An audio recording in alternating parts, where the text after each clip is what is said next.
पर बैठ करके मां नर्मदा के आचमन करने का सौभाग्य हमें प्राप्त होता रहता है। लेकिन हम जहां भी गए हमने देखा कि हर जगह देवी अहिल्या घाट नजर आता है,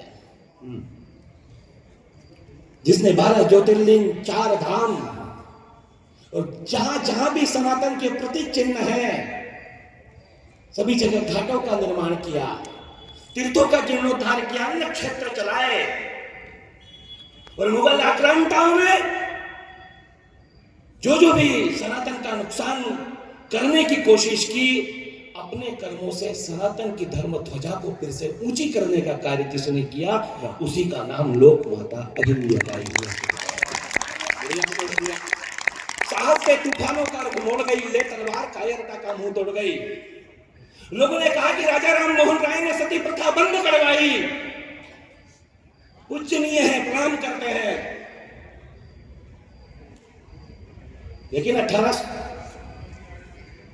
1828 की बात, लेकिन मैं आपको ले चलता हूं उस कालखंड में जब एक ससुर ने अपनी पुत्र वधू से कह दिया कि बेटी तुझे सती होने की आवश्यकता नहीं है, इस राज्य की बागडोर अब तुम्हारे हाथों में है अहिल्या। पंक्तियां पढ़ना चाहता हूं, मातृशक्ति विराजित है। वैसा भाभी हमने देवी अहिल्या के नाम पर, लोक माता के नाम पर मालवा प्रांत का दुर्गा वाहिनी मातृशक्ति का 35,000 बहनों का शक्ति संगम का कार्यक्रम संपादित किया। और मैं मेरे परिवार के बीच में खड़ा हूं तब पढ़ना चाहता हूं। साहस से तूफानों का रुख मोड़ गई, ले तलवार कायरता का मुंह तोड़ गई। हर आपदा में आगे बढ़ जाया करती, महाकाल की बेटी वो काल से लड़ जाया करती। राजद्रोह ने जब खूनी पंजा मारा तब चंद्रावतों की गद्दारी को रानी ने ललकारा।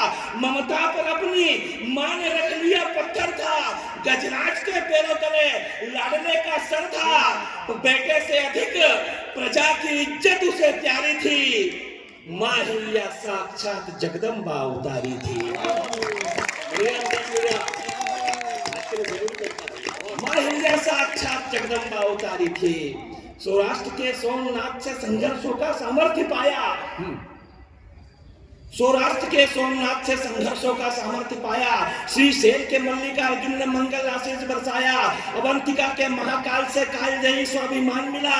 रेवा तट पर ममलेश्वर से मर्मज्ञता का मान मिला। अटिक रहे बैजनाथ ने संकल्पों का शस्त्र दिया। भैसे भिड़ने का भीमा शंकर ने अस्त्र दिया। त्र्यंबकेश्वर से गौतमी तट पर भारत को पुरुषार्थ मिला। कुसुमेश्वर से नवयुग की महाभारत का पार्थ मिला। केदारनाथ ने दी करुणा, नर नारायण साथ चले। सनातन धर्म ध्वजा फहराने काशीपति विश्वनाथ चले। महादेव की सौगंध हरिमर्दन की प्रेरणा रामेश्वरम से आई और दारुक वन के नागेश्वर से लोक माता ने शक्ति पाई।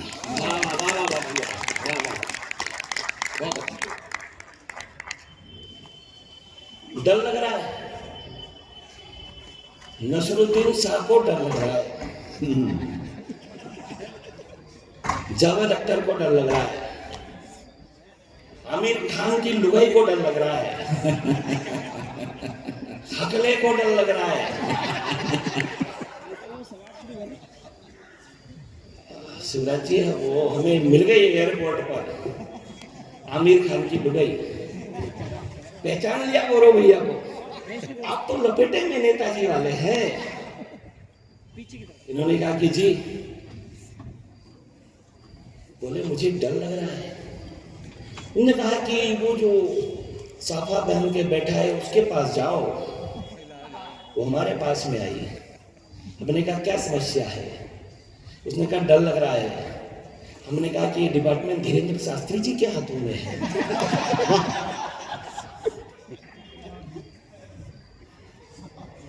चूंकि हमने इसकी लाज तो रखना ही थी, मैंने 2 पंक्तियां कही उससे स्वागत ने कहा कि पासपोर्ट पर लगी राष्ट्रीयता की मुहर बदल लो। वाह क्या कहा, एक बार जोरदार तालियां दोनों हाथ उठा के। दूसरी बन के सुनो ना, मेन तो वो है मैं तो दूसरी सुना देता, लेकिन प्रारंभ पहली वाली नहीं सुनते तो आप कहते कि पहली में क्या था। देखा कि पासपोर्ट पर लगी राष्ट्रीयता की मोहर बदल लो, इतना ही डर लगता है आपा तो अपना शोहर बदल लो।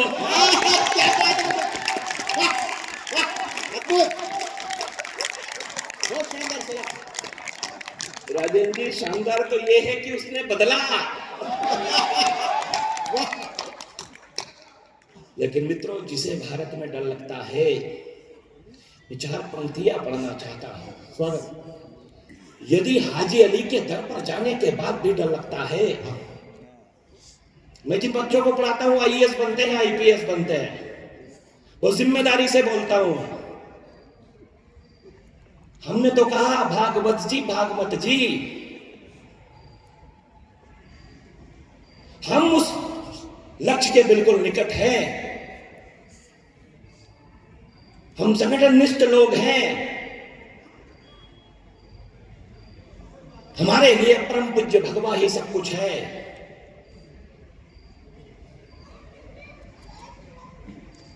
चार पंक्तियां पढ़ना चाहता हूं। कोई हम ऐसा नहीं है कि हमको तलवार लेकर के निकल पड़े हैं गर्दनें काटने के लिए, लेकिन हिंदुओं को जिस तरह से काटा जा रहा है, बांग्लादेश में जो हो रहा है, राफेल धूल खाने के लिए नहीं है। मैं जान रहा हूं आप तीन लोग जो बात कर रहे हैं, मैं भी यही सोच रहा हूं कि क्यों बोला होगा।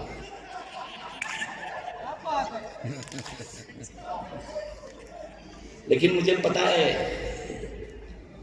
अनमोल को भी ये पता है कि कब धीरे चलना है, कब तेज सवारी करनी है।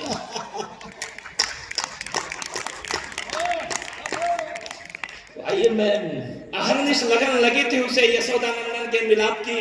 मुगलानी ताज एक बेटी थी मुसलमान बाप की। मुगलिया सल्तनत का दौर वो भी क्या एक जमाना था। तुलसी बाबा का मित्र वो अब्दुल रहीम खान खाना था। सैयद गुलाम नबी नसरीन की रचनाओं में गंगा का आवेग था। श्री कृष्ण के चरणों का अनुरागी बुंदेलखंड का वो कारे बेग था। सरमद ने कहा इस्लाम से तौबा कह दो जाकर हुक्मरानों से। नजीर बनारसी ने लिखा कि उर्दू की परवरिश हुई है हिंदू घरानों से। बाबा फरीद के पदों को गुरु ग्रंथ साहब में स्थान दिया। मीर मियां के हाथों स्वर्ण मंदिर की नींव रखवा करके मान दिया। श्री कृष्ण भक्ति की धारा रसखान ने बहाई है। शिरडी के साईं ने कहा यह मस्जिद नहीं, यह तो द्वारिका माई है। देशभक्तों की जिह्वा पर अशफाकुल्ला और अब्दुल हमीद के नाम रहते हैं। 125 करोड़ हिंदुस्तानियों के जहन में डॉक्टर एपीजे अब्दुल कलाम रहते हैं। लेकिन फिर भी यदि किसी को डर लगता है, यदि हाजी अली के दर पर जाने के बाद भी डर लगता है, यदि हाजी अली के दर पर जाने के बाद भी डर लगता है, अगर चिश्ती की दरगाह पर शीश झुकाने के बाद भी डर लगता है, अगर आधी रात को अदालत की सीढ़ियां चढ़ने के बाद भी डर लगता है, अगर 5 वक्त नमाज पढ़ने के बाद भी डर लगता है, उन भिखारियों को इतनी शोहरत दिला दी फिर भी डर लगता है, अरे कुत्तों की तरह भौंकने की आजादी फिर भी डर लगता है, तो मानवता के हक में एक इतिहास गढ़ना चाहिए। और ऐसे लोगों को अब हनुमान चालीसा पढ़ना चाहिए।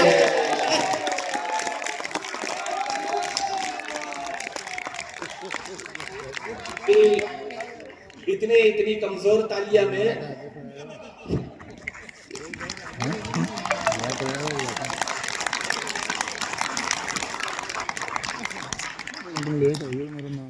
एक बार जरा फिर से सारे लोग अपने दोनों हाथ ऊपर उठाइए जरा, ये कड़कड़ा में तालियों के साथ।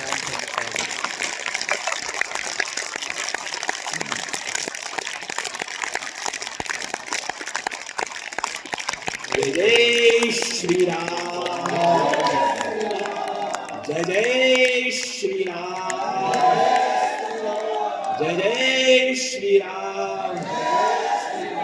अशफाकुल्लाह हकी जीवा पर भारत माँ की जय के नारे थे।